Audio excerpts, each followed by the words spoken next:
In the white man's burden philosophy, Britishers have traditionally argued in the favor of imperial conquest of those whom they considered lesser than.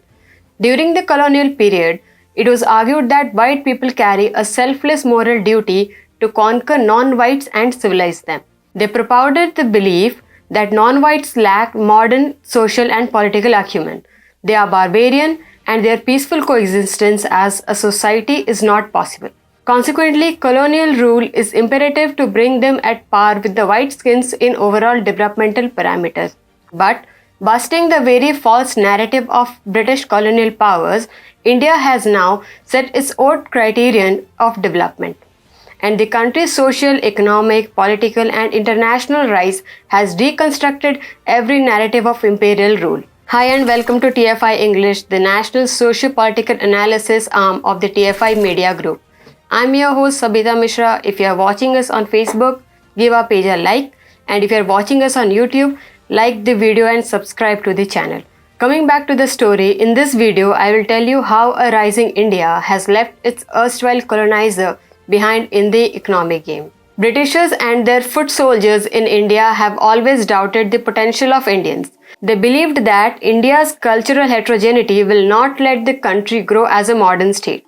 But proving everyone wrong, Indian civilization not only maintained political and territorial integrity, but also developed a robust economic structure that allowed the nation to thrive. A recent report published in Bloomberg has stated that Britain has been ousted by India from its position as the world's fifth largest economy. Based on the GDP figures of International Monetary Fund, Bloomberg stated that the former British colony, India, left the United Kingdom behind in 2021 to become the fifth largest economy in the world. The IMF data shows that in the first quarter of 2021, where the size of Indian economy was valued at $854.7 billion in nominal cash terms, the United Kingdom struggled with $816 billion. It is reported that the UK's economy is further going to fall considering the current GDP growth rate. The UK's GDP grew by just 1% in the second quarter of 2021, and just after the inflation adjustment, it shrank by 0.1%. India, with a more than 7% GDP growth rate, is the world's fastest growing economy.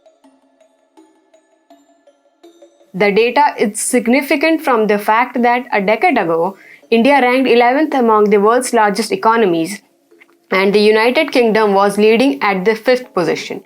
However, since the 2008 financial crisis, Britain's economy is in total doldrum, and the growth rate has completely stagnated. On the other hand, India took a spike jump in the growth chart and left behind its colonizer in the economic game. Although there are many micro and macroeconomic factors behind this global economic rebalancing. But the two factors that drove these phenomena are the change in economic policies of India and the United Kingdom's own growth stagnation. The benefits of the first industrial revolution in United Kingdom have reached their saturation point. They are now a developed economy. Their infrastructure has reached its peak and industrial output is limited. Further, the aging population has outsourced its manufacturing base to a developing country like India, and the country became a complete service-based economy. In this economic and social saturation, the room for development is limited. Further, the Brexit scenario aggravated the situation.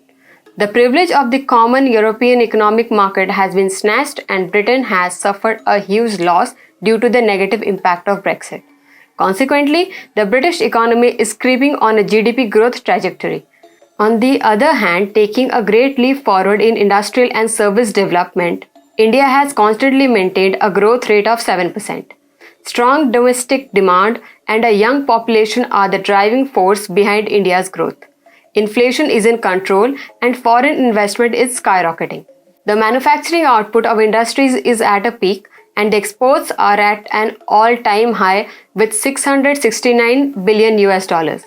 Further, the success of the startup culture and the growth of MSMEs kept unemployment in check. Also, the macroeconomic policies of India were proactive, and with the big reforms like GST and Insolvency and Bankruptcy Code, the government successfully helped businesses revive in the post-COVID period. Although India has set its own goal to become a developed nation But beating its erstwhile colonizer in the economic game has cleared many doubts.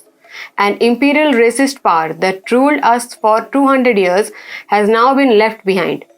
The theory of white man's burden and the myth of India's independent existence has been busted. Now, India is not only leading in economic terms but is now reclaiming its forgotten illustrious past. The last surviving civilization of the world, India, now looks ready to become the Sone ki Chidiya.